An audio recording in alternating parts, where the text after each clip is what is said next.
Good afternoon, everyone, and welcome to today's webinar about the new timeline for import controls on goods entering the UK from the EU, brought to you by the Institute of Export and International Trade. Just a quick note to say that we had originally planned for this webinar to be on controls being introduced from the 1st of April, but the government has, of course, put these back to late in the year, so we're going to focus on the revised timeline for the border operating model today. My name is William Barnes-Graham, the Senior Content Editor at the Institute, and I will be your host for this afternoon. And thank you all for joining us today. This is clearly an important topic, especially for importers, but also for traders in general. And we already have almost 500 of you on the call already, so a warm welcome to everyone. If we move to the next slide. I'm delighted to welcome Rob Booth for today's webinar today, a debut on this particular programme. So hi Rob, how are you today? Hi Will, I'm very well, thank you. Thank you for inviting me along to speak on this webinar today. Good afternoon to everybody who's joined. Great stuff. Very glad to have you here with us. So Rob is a customs consultant with the Institute of Export, who's been involved in several important projects, including the Trader Support Service, which assists trade between Great Britain and Northern Ireland.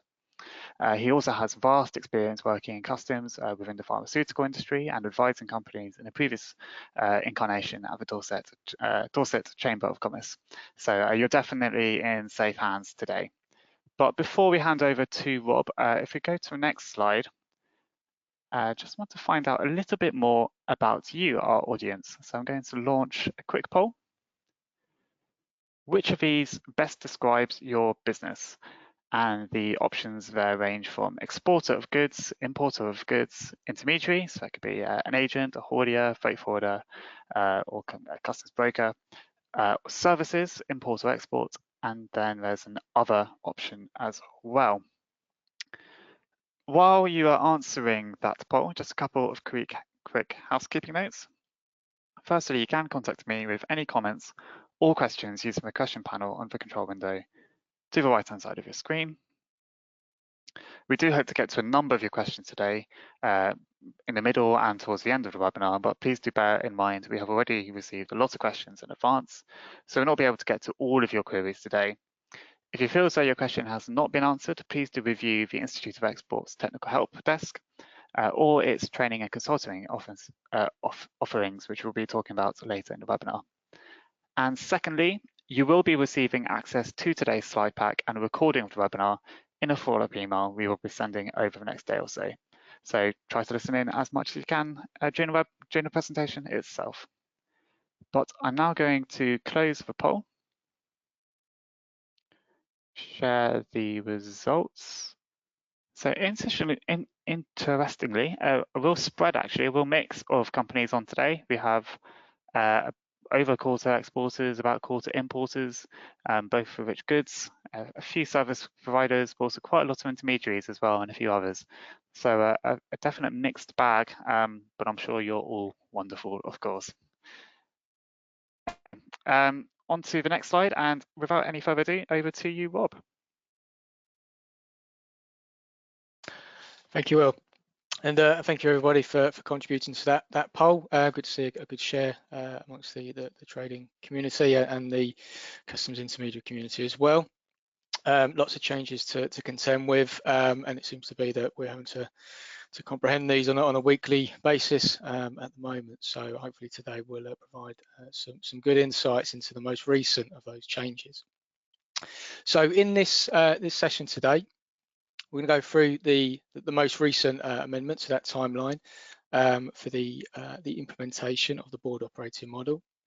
We'll look at some of those core principles that applies to, including your customs declarations, payment of duties and taxes, the really important area of SPS controls, sanitary and phytosanitary controls on food products, for example.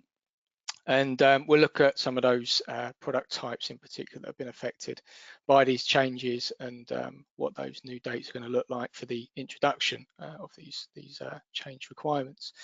And also we'll have a look at some of the preparation you can do in order to meet these new timelines. and have your business ready. And there'll of course be some useful links and references as we make use of those throughout today's webinar. So firstly, the board operating model. So this was introduced last year during the transition period that we entered into, having left the EU Single Market and Customs Union end of January, and that led us up to the 31st of December. So as of 1st of January, all goods movements between GB and EU considered exports and imports, and this board operating model has been designed to guide traders through some new processes, but also some slight changes to existing processes as well. And the introduction of some easements for some sectors and some types of goods is also covered within there. So we'll highlight what we understand the recent changes are, and just do a recap as well on some of those evolving border and customs operations. So these are some of the core principles that are covered by the board operating model. The option for deferred customs declarations for your imports was introduced in order to help with the flow of goods and help companies adjust to some of those changes and requirements. So this meant that traders could effectively declare their now imports from the EU into GB in 2 stages. So you would use a combination of recording details in your commercial records, and also provide some brief information to your hauliers and those carrying those goods from EU into GB, in order to clear the frontier at arrival much more quickly and onto the consignee. So this process involves the 2 stages, as I mentioned, and that second stage is the crucial bit to close the entry, and this is where the enlarged data set is going to be required. And this second stage of the process generally follows within 6 months, and this would apply to standard goods only. So the second part of this, a supplementary declaration, would be used and would be applicable for what's deemed standard goods. So it wouldn't be used for anything that's deemed controlled. The controlled list of goods is actually contained within the board operating model and contains some very clear definitions, but this would apply to things like excise products, so any alcohol, alcoholic beverages, tobacco, hydrocarbon oils, those types of products, toxic chemicals, controlled drugs, endangered species. These types of products wouldn't be eligible for that process and that easement, so they'd be subject to your standard import declaration at the frontier. There's also some restrictions around any goods that aren't already moving under free circulation through the EU. So it may have been goods arriving from the rest of the world under a transit procedure into GB. So they wouldn't be eligible for this process. And HMRC actually might even issue written instructions for you to not adopt this process as well. So that may also come into it. Excuse me. So the safety and security declarations that normally precede customs declarations, the ENS, or the entry summary declaration, this is normally required and submitted by hauliers or those responsible for the carriage of those goods. This is declared into the SNS GB system, as it's now called, and this ensures that customs authorities know who's bringing what in, how often, what those goods are, and why, and so there's a limited data set there.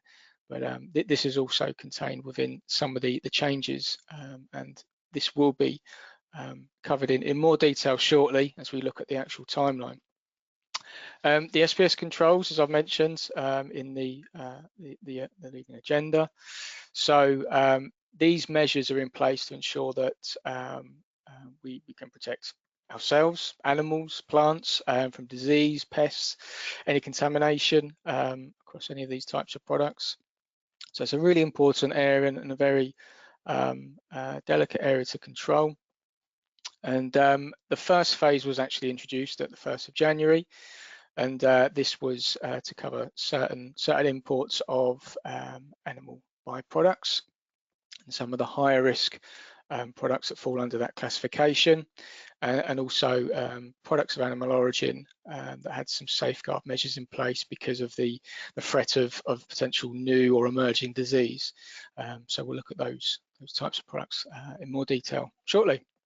Postponed VAT accounting is also covered in there because of the cash flow implications and the benefits, to be fair, for some traders to adopt this to account for import VAT on a regular return, whether it's monthly or quarterly, instead of paying at import. So an important reintroduction actually of a good cash flow procedure there. There's also the inclusion of guarantee waivers for certain procedures. So due to deferment accounts, traders will get access to actual waivers on guarantees up to a certain threshold, but also operating some of the customs special procedures as well. A really big part of this was the development of ports and infrastructure and the capabilities, and how the process of goods arriving and clearing through customs at imports. So ports are looking and evaluating the requirements, but also the benefits of the trade flows through those locations, for customs declarations to actually be pre-lodged instead of, or in addition to, the more traditional temporary storage model, which you may see for kind of containerized freight, where goods can arrive and be held in temporary storage for potentially up to 90 days and then ultimately customs cleared. So the pre-lodgement model would involve customs declarations being provided prior to the arrival of those goods in GB. And for that to work, a new system and a new IT system has been developed, the Goods Vehicle Movement Service, to allow for this greater efficiency during the passing of crucial data for imminent arrivals and departures. And that would work hand in hand with the ports operating on that pre-lodgement model basis. So the pre-lodgement model would consolidate customs declarations, and it can arrive those goods before they actually arrive. Once the entries are submitted into that system, a unique single reference, a goods movement reference, is generated, a GMR, linking all those individual customs declarations. And the haulier would present this at the frontier to prove goods have been declared accordingly, and it would enable that automatic arrival, departure of goods and clearing that cargo. But also instructing drivers where they need to go if there's that kind of red, orange lane procedure to follow as well. And examples of locations operating on this basis would be the likes of Care Ryan, Scotland, operating the major trade route into Northern Ireland, Dover, Eurotunnel, Portsmouth, Holyhead, Liverpool. But the border operating model will describe these locations, and as a handy map showing where all these are operating on that basis. There's also a change there on the basis on which customs intermediaries can support traders, and the type of representation that is in place. And historically, direct representation is the basis of most relationships with customs intermediaries. This is all about liability and who's responsible for any errors or omissions in customs declarations, and ultimately those liabilities, where do they lie? So there's a bit of an easement there to ensure that traders get access, or actually intermediaries can offer access to traders of their customs authorizations and help speed up the flow of the customs clearance process. There's some differences there around excise as well, because of the use of the EMCS system to account for the movements of goods under excise duty suspension.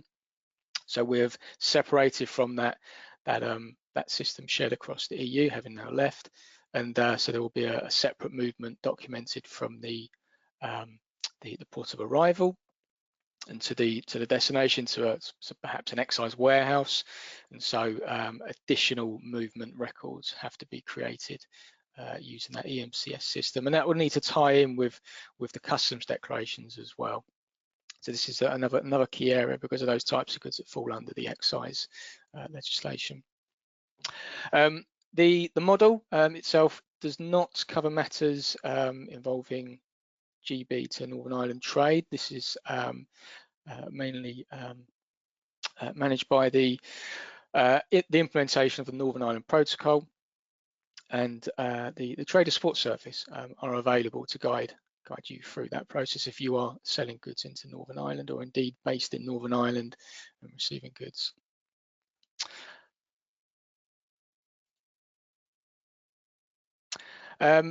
So the board operating model does look at imports in a great amount of detail because of those implications around liabilities and payment of duties and taxes and controls of goods, as we've highlighted with those SPS measures.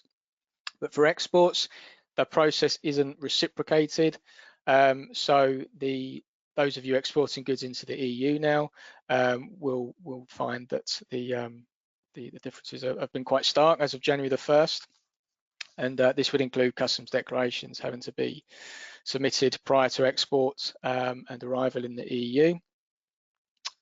Those safety and security declarations are now going to be a requirement to go alongside those customs declarations. Normally it's a combined process actually, and once those goods arrive they'll be subject to customs controls at the point of entry in the EU.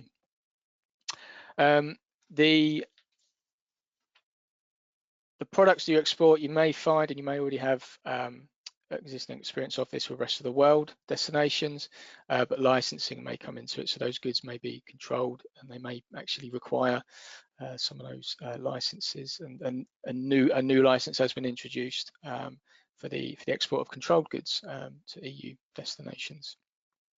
And likewise for importers in the EU receiving your goods, they may be subject to those import controls.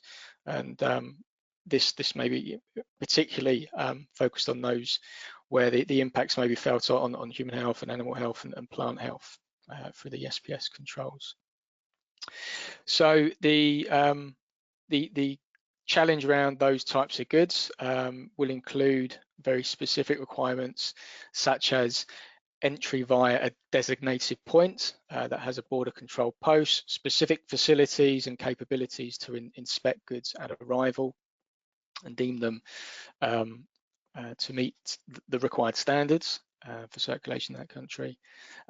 Also pre-import notification, notifications on the system there that communicates with the relevant authorities in those countries, so via traces, and also providing health certificates with the consignment itself, and they must be raised prior to the export, and then travel with the consignment itself.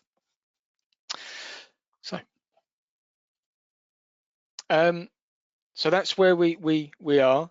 So now let's have a look at the timeline and how those changes have come into place since being announced last week. So the first phase, as I've said, was already introduced on January the 1st. The second and third phases that were due to be introduced from April and July have now been put back, and so now we're looking at the 1st of October for the start of the next phase of controls under the board operating model. So this will mean that for any company receiving goods that are classified under these types of categories, and there are some useful acronym busters there at the bottom of the screen. Unfortunately, in customs, there's always a lot of acronyms involved. The imports of these types of products mentioned here on the screen, so products of animal origin, so food products, animal byproducts where they're not intended for human consumption, and high-risk food and feed not of animal origin, they will be subject to a requirement of a pre-import notification. So this will be submitted via the new system that's taken over from Traces, the IPAFS system. We'll look into how that actually works and operates in a bit more detail a bit later. Export health certificates, so I just mentioned they need to be raised by the exporter to travel with a consignment, so they will be required to travel with the kind of products stated here, so products of animal origin and certain animal byproducts. And so at this stage, the terming is quite ambiguous around that, but we're looking at perhaps the lower risk end of animal byproducts.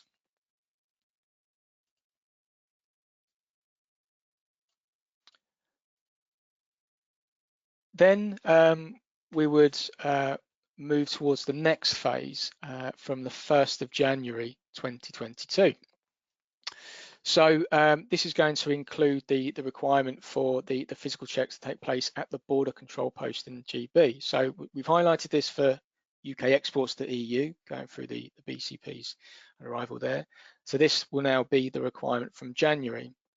So this means a designated entry point for those types of goods, dependent on the facilities available at that point as well. So not every entry point and port has the same facilities and cannot handle all types of goods under these SPS measures.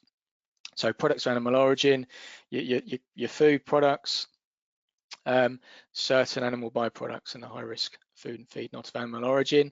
So they'll all need to go through this requirement now, along with that pre-import notification and export health certificate from October, the BCP from January.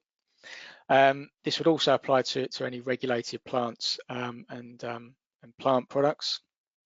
So entry via the BCP, that pre-import notification, and the phytosanitary certificate, so the health certificate for regulated plants and plant products must accompany that consignment. At this point, the option to defer your import declarations it will actually be extended to this point. So originally from July the 1st, those imports arriving from that point on will be subject to a full import declaration. That's now been extended to the 1st of January. So until then, you can continue to operate on that basis, but still having to complete the process 6 months later with a supplementary declaration. So that's where that's been extended to help with traders coming to grips with those data requirements for customs clearance, and also the requirement for the safety and security declaration as well will coincide with that on the 1st of January.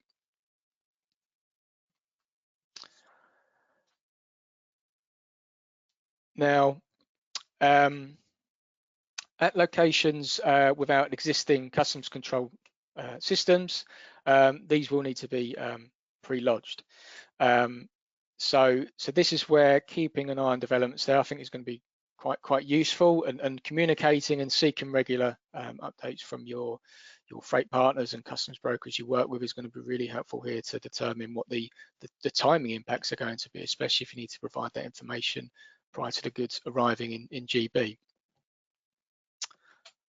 Then moving on to the 1st of March, this will be the expected final phase, and this is where we will see the introduction of physical checks at the border control posts for live animals and low risk plants and plant products. We're going to look at these categories in a bit more detail now, just to highlight just how many different sectors and areas of trade are affected by this, and actually how many different areas there are within these categories. So, looking at the first phase then, from the 1st of October, the pre-import notifications via IPAF. So this is going to be the requirement for products of animal origin for human consumption, so food and animal byproducts which aren't normally for human consumption, high-risk food and feed not of animal origin. So the export health certificate is going to be a requirement there for products of animal origin, certain animal byproducts. But where the export health certificate is actually unavailable, and this is something that traders are coming across more and more, and do have these conversations with traders, is where the templates don't actually exist for those products. And actually it may need to be a license and combination of commercial documents that are presented for those types of products. So you need to keep an eye on these areas for updates and changes. as we approach that new deadline. Certain animals and animal products, they must have an import license authorization to be imported into GB. So you can check the list of general licenses that are available to see if one already exists for your products. If it's not available, it's not on that list, it's not described there accordingly, then further consultation with the Animal and Plant Health Agency is recommended to clarify what those requirements are going to be.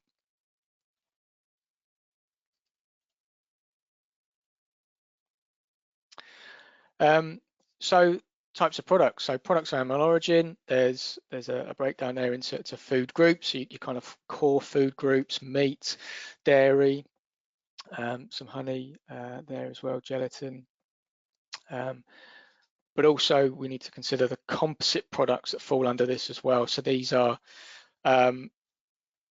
perhaps products we may be more familiar with and easier to identify. But this will mean that they're defined as a mix of processed products of animal origin and plant products as well, used as ingredients. So they may contain both of these. So there's a lot of potential products there that could be impacted by this.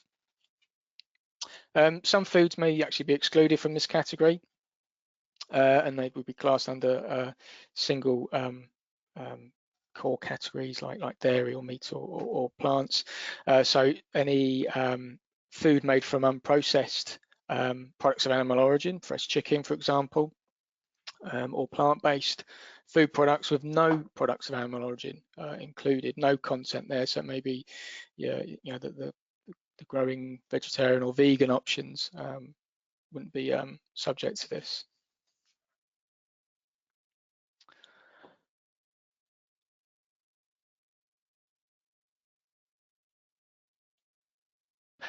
And also animal byproducts. So the phrase that's been used is certain animal byproducts. So since January, we've seen the introduction of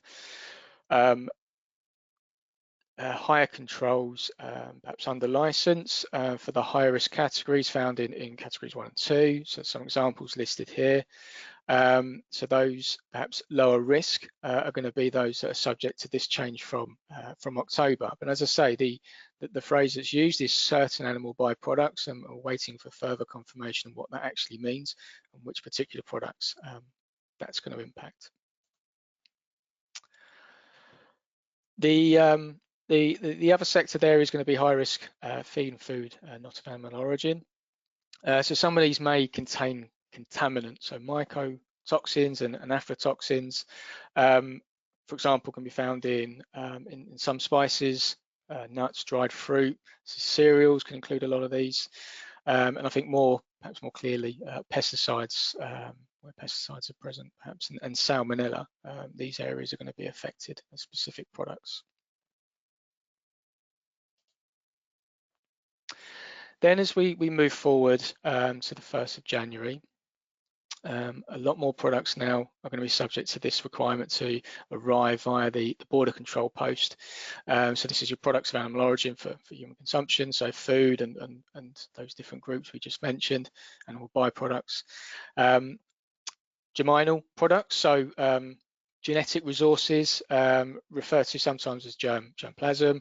This includes bovine or equine semen, ova, embryos, this type of thing.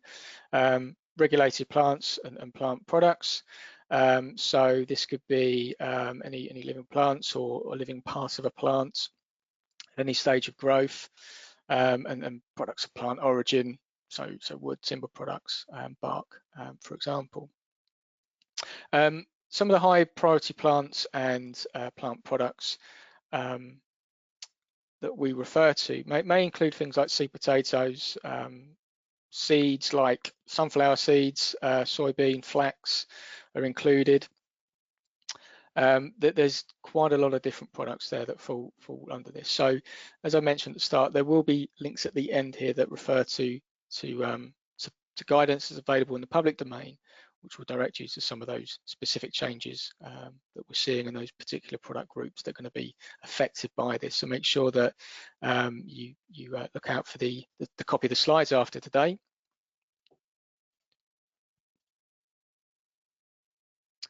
So we've already highlighted food groups, composite products, the germinal products there, so the genetic resources perhaps used horse breeding, for example, would be importing some of the items here.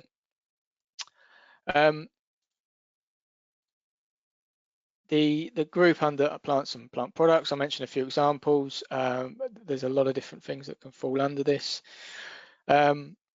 So if you're trading in these items, then it's a good idea to following today's session to note down some of these areas where you feel there may be an impact, and also some of the references we make to tools and material that you can use to find what those requirements are to your specific products.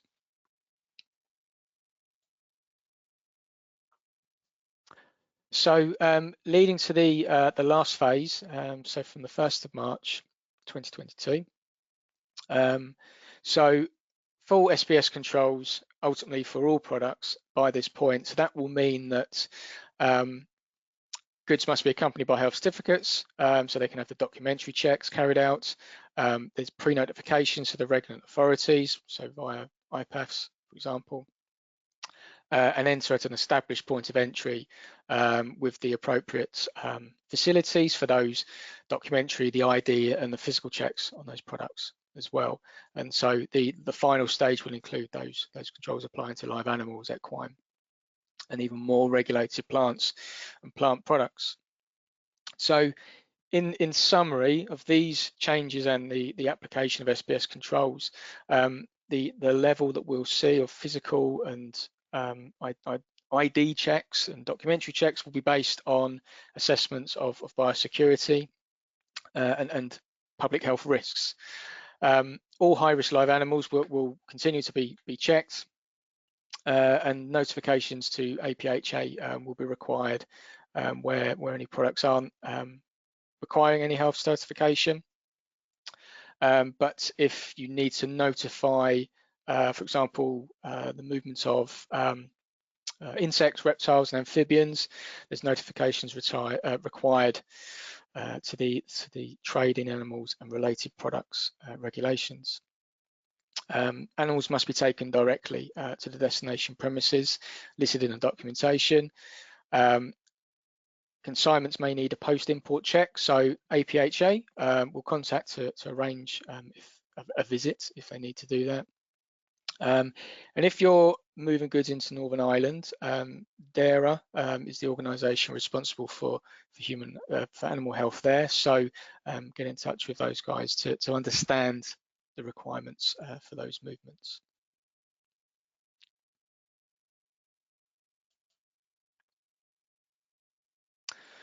Okay, so now we're going to take a look at the impacts on customs declarations. I highlighted there that from January we will see that requirement for import declarations at import starting and being pushed back from July. So let's look into this in a bit more detail. So as I said, extended to 1st of January. So this will mean that your imports, if standard goods, if deemed standard goods, instead of declaring goods at import, you have the option to defer declarations. This may not be suitable for all businesses. There may be a volume of trade there which actually makes it unmanageable to have such open pending entries required for customs clearance and ultimately duty and VAT liabilities to be calculated. So it's not for every trade, it's about identifying where it's appropriate. And I think if you have perhaps infrequent movements, it may be a good option to consider as you become more accustomed to the data requirements, the paperwork that's required, and having just gone through the timeline of the SPS controls as well. If your products are going to fall under this, there's a whole host of things that need to make up that evaluation. So if you're going to operate on that basis, though, you're going to need to record movements in your commercial records. This means not just your basic transactional information, buyer and seller, and the amount and description of goods, but very specific data elements. So customs procedure codes, how the goods are going to actually arrive in the UK, and what's their purpose and destination.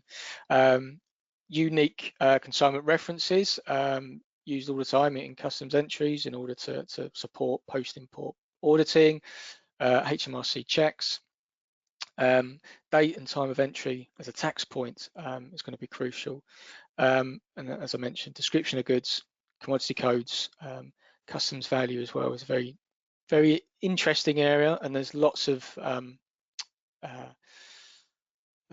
ways to arrive at a customs value. So it's about understanding the appropriate method for your business and your trade.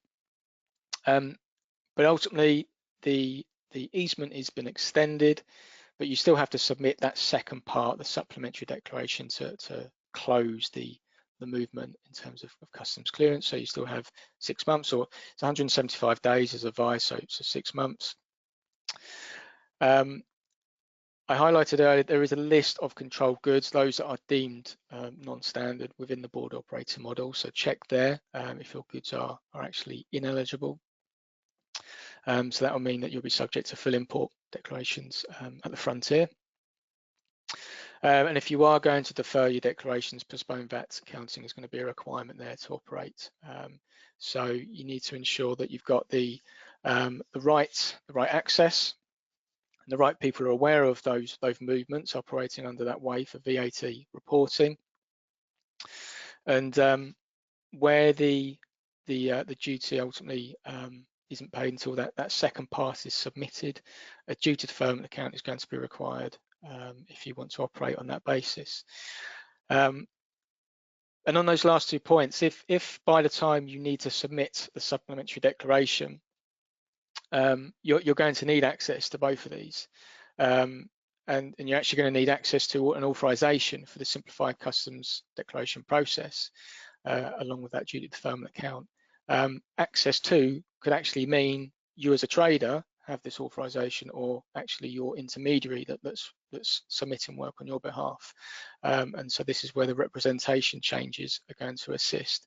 But that will need to be in place by the time that deadline approaches, so you can declare your imports in a compliant way.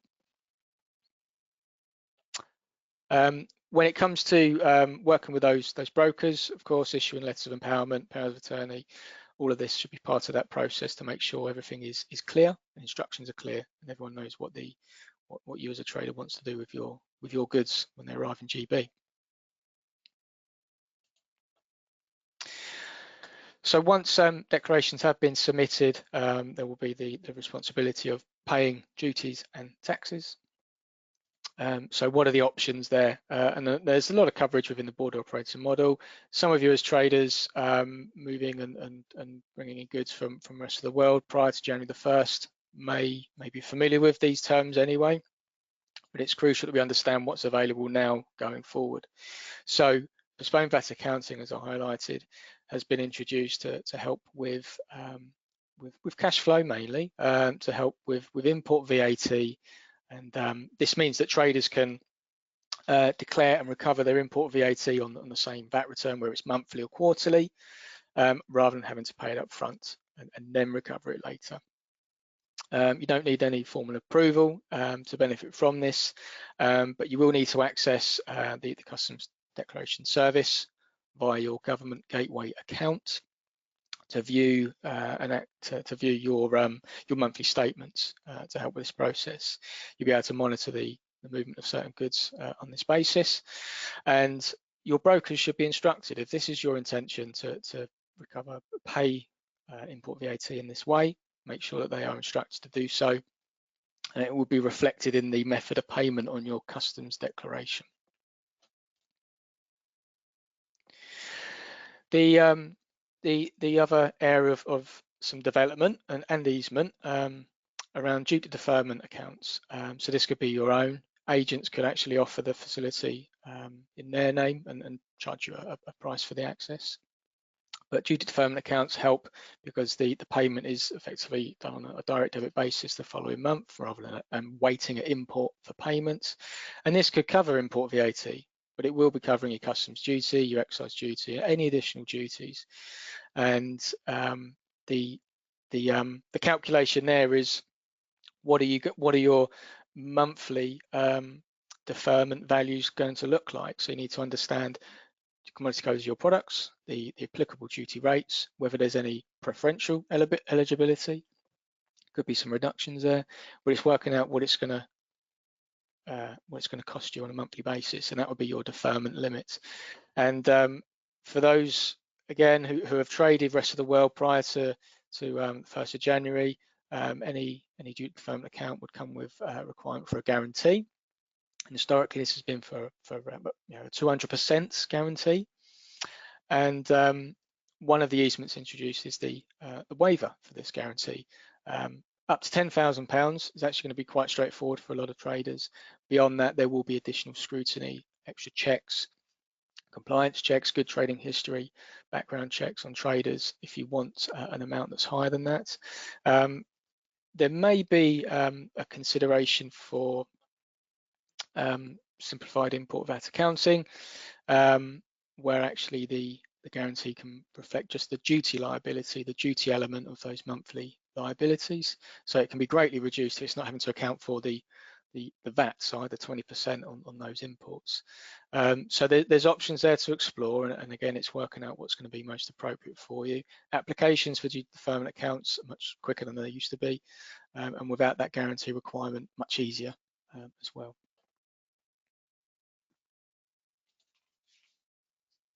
Okay, over to you, Will. Great, thanks Rob. Lots of information already, so I hope everyone's been finding this useful. We're just going to do a few quick fire polls, and we're going to do more questions at this stage of the webinar than at the end during these polls. So do bear with us. But first thing we're going to ask you is, do you currently trade goods with the EU? Yes, no, or not currently in 2021, but we will do later in the year. And this question comes off the back of those really startling figures on the ONS last week regarding the plunging number of exports in particular, but also imports from the UK to the EU. A few questions then, Rob, just while people are answering that poll. So one question from Florence Clare, who's asked, I'm still not quite clear on who, what for, and when a supplementary declaration is needed. Could this be clarified, please? Yeah, certainly. So I think the first consideration is whether the goods are eligible for this process under this temporary easement. So standard goods, this is defined quite ambiguously, I suppose, but the controlled goods you can find clearly defined within the board operating model. So that's the first thing. From that point on, you can then establish that with your broker, your goods will be recorded in your commercial records initially, provide your IOE number to your broker for your haulier, and then the supplementary declaration must follow this within 6 months. And so this is what's been extended to January the 1st. So that ability to submit a declaration in 2 stages with reduced data at the first stage, that's going to be available to a lot of traders. It must have careful though consideration and definitely specific instruction to the broker if that's what they're going to follow. Thanks, Rob. Hope that's a useful answer. I'm just going to close the first poll and show the results. I think everyone who answered, so 82% of you are currently trading, 15% not, 3% hoping to maybe later in the year. Second poll, I'm just going to whack up quickly. So if you answered yes to that last poll, we just want to know if you're expecting your trade to increase, decrease, or stay the same in the next 3 months. Just while people are answering that poll, I lost my question. Where's it gone? Yes, this one from Paula, who's asked, does the truck driver need to carry a physical copy of the health certificate in the truck? I assume this is expert health certificate. And does the certificate have to be given to the customs clearing agent and uploaded to the shed prior to commencing its journey? And this is for fish. So Okay, I think someone else asked a question, do expert health certificates apply for fish as well as other POAOs, whatever they're called? Over to you, Rob. Yes, so there should be an original copy provided to the driver, so it's available for inspection at the BCP. It is an electronic copy is also provided, which I'm going to cover actually shortly on the process with IPAFs for the import notification. And with regards to fish, well, it may be actually a catch certificate is required. Not all fishery products would need that, but it might actually be that's the requirement, and again accompany the transportation. Thanks, Rob. Thanks again for the question. It's going to share the results to that one. So about half of you think your data stay the same, just over a third say will increase, and only 16% decrease. So that's good news. One last poll, and we'll do another question during it. If you said decrease to that last question, could you tell us why? Here are the options: adjusting new customs administrations, COVID-related delays, stockpiling in November, December, or other. We'll do this poll quite quickly because not many people will be doing it.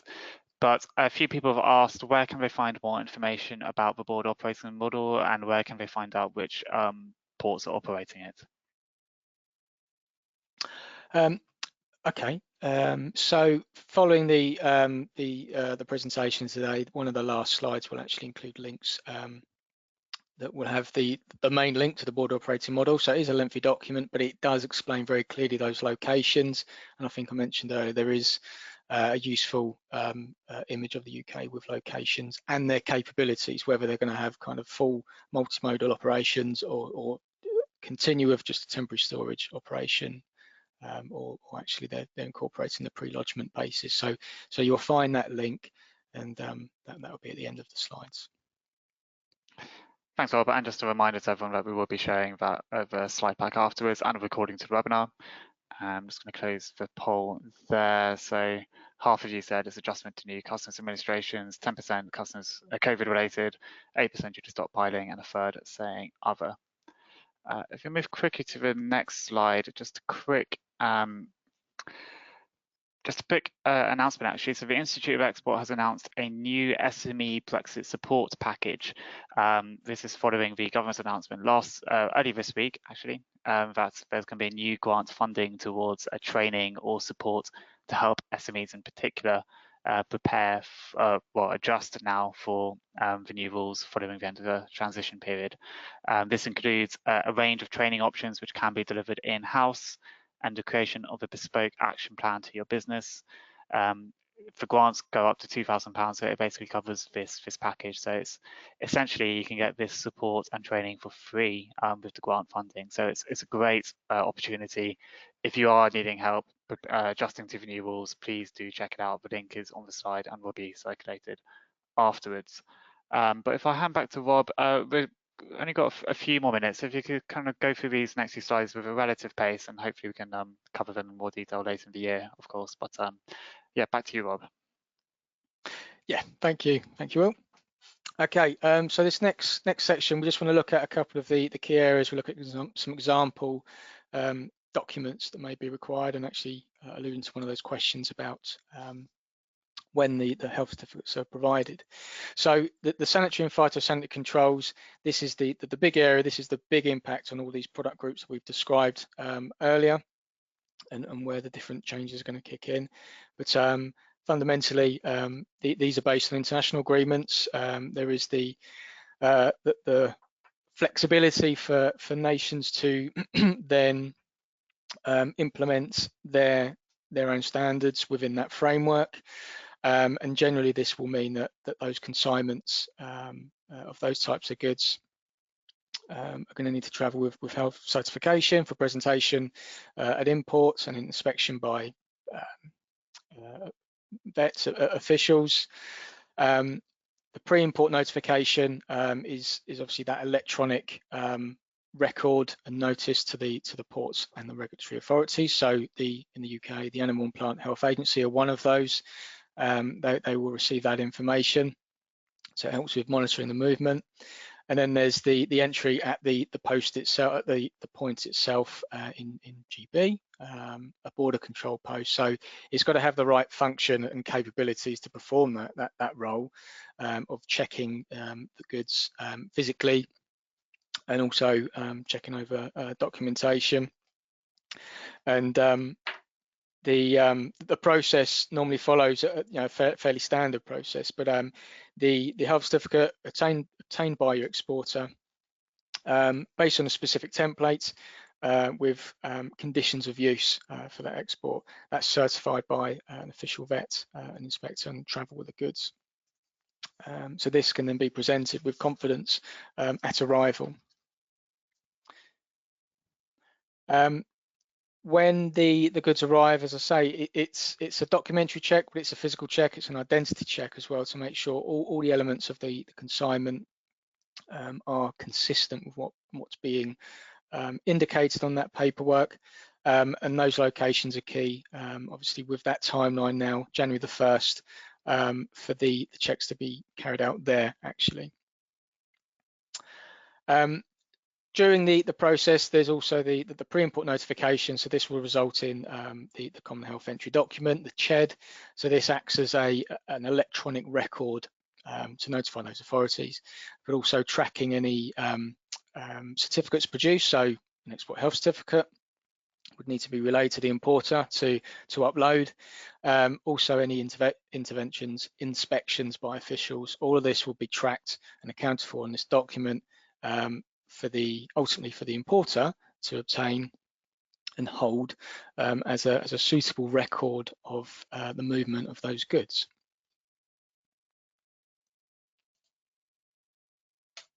So the documentation, it will vary depending on the type of product, and as we've gone through today, there's lots of different subgroups within those groups that we've looked at.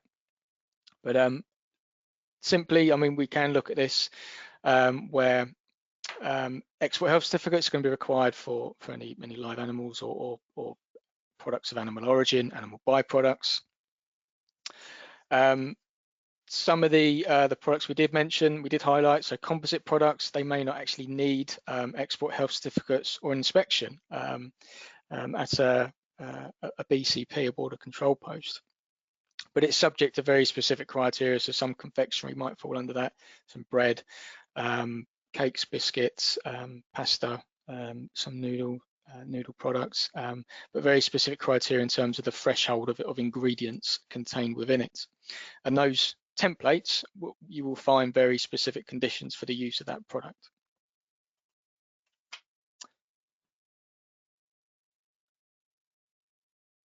Then we have phytosanitary certificates. So these are effectively, it's the same purpose, same function, but it's appropriate for the plant and plant-based products that are being moved, and again accompany the shipment of those products. Certificate of inspection, again, same purpose and function, but to recognise goods that undertake the production methods described under the organic umbrella, and so that will apply to these types of products. Catch certificates for certain fish, not all fish.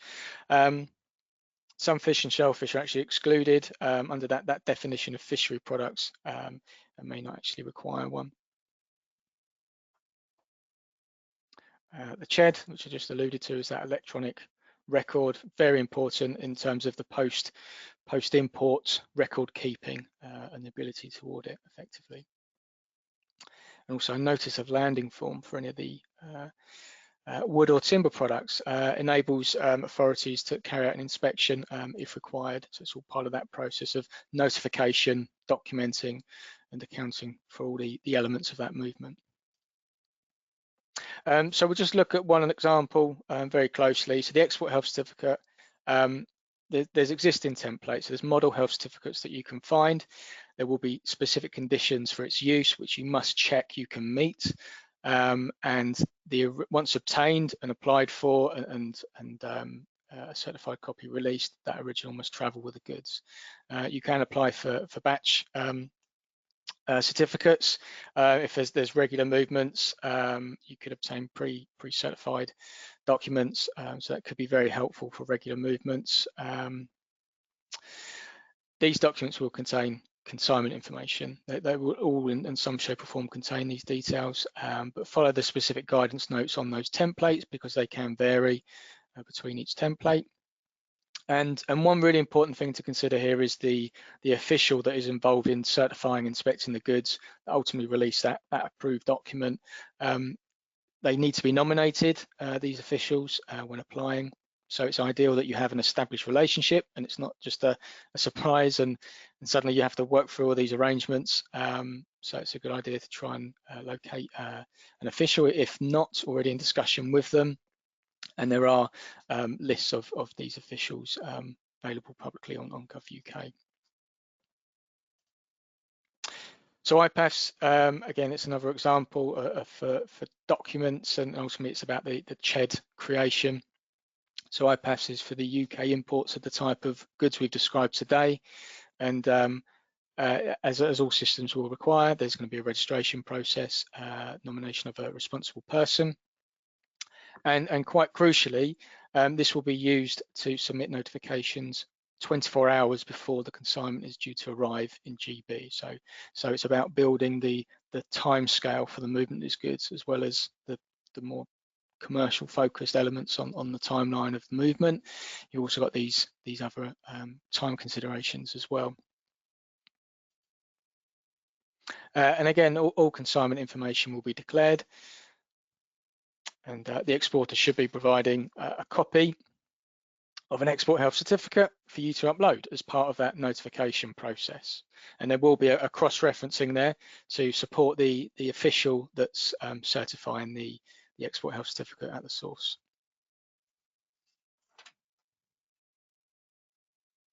And lastly, as an example, we're looking at the movement of live animals. There's quite a range there of documents required, but when we're talking about live animals, obviously welfare is of paramount importance, so all of this must be attested to. So let's just finish on some of the steps you can take as part of preparation. So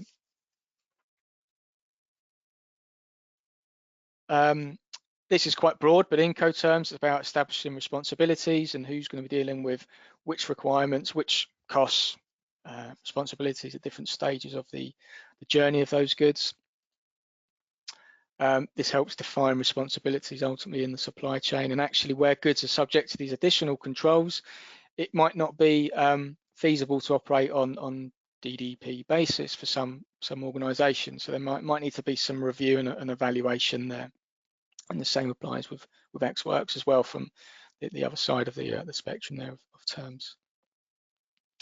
And understanding the tariff classification of your products, absolutely vital, so you can understand the specific requirements, because if you're consulting with the various trade tariff lookup tools, whether it's in the UK or in the EU, it will be based on that commodity code. So that's a really good place to start.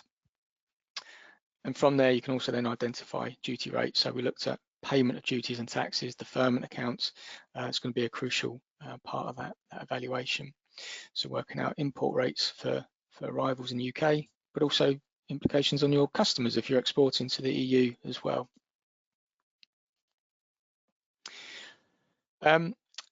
These trade tariff tools will help you identify some of those additional controls. So if it's sanitary and phytosanitary controls relevant to your goods, they'll be highlighted there.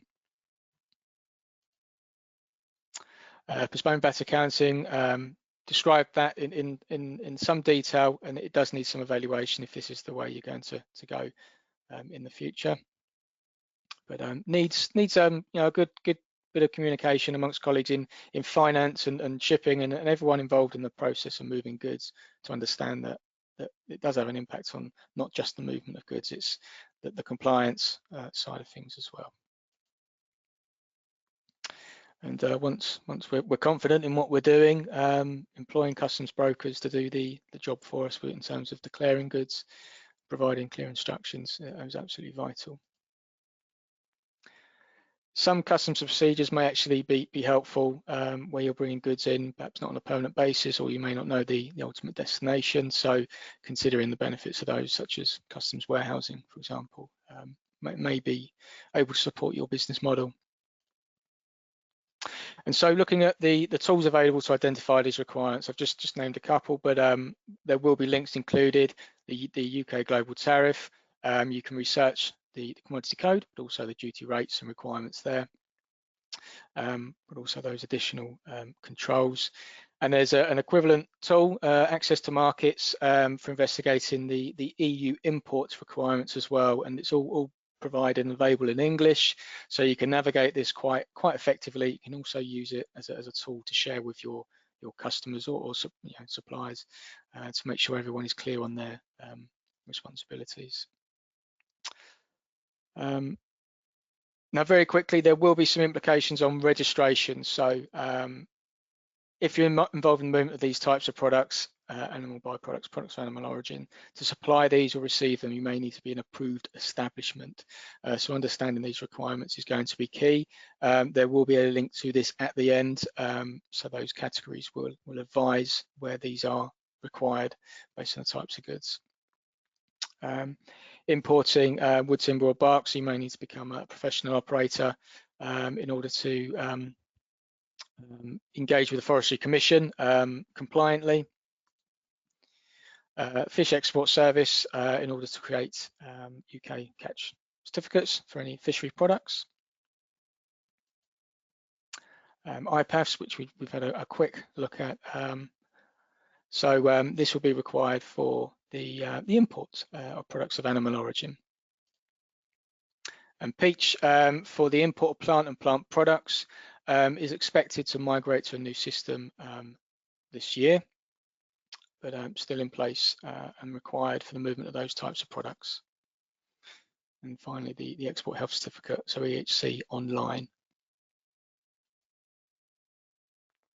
And just a quick reference there to the tools I just highlighted, and links will follow at the end of this presentation. There we go. Okay, over to you, Will. I think I've covered everything there. Thanks, Robert. I definitely think so. A really comprehensive presentation. Thank you. I hope everyone has found that useful. I did have a poll I was going to do, but I'm going to skip it just because we were running really tight on time. In fact, we're slightly over. So I'm just going to do a couple of quick questions before we head off. This question was from Catherine, who said the payments have been delayed. So delayed payments have been extended to October. When is a January, February 2021 delayed declaration now due, though? Sorry, Will, can you repeat that? So she's saying payments delays have been extended to October, but when is a January or February 2021 declaration now due? So a declaration was just done in the last couple of months under the previous timeline. Okay, so so if the details were captured in the declarant's commercial records, in effect, if you are going to adopt this process of simplified declarations as part of this easement for EU imports, then it's going to have to be, the supplementary declaration will need to be submitted within 6 months. So if it's been, if goods arrived in February, then by the 1st of September, the 4th working day in September, the supplementary declaration should be submitted. Great, thank you. Really important point, that. And lastly, a question from Daniel, who says, not all ports offer both inventory-linked and pre-lodged model. What do you suggest as a solution if, for example, a customer requires to use the pre-lodged model, but ferry operator only offers inventory-linked model?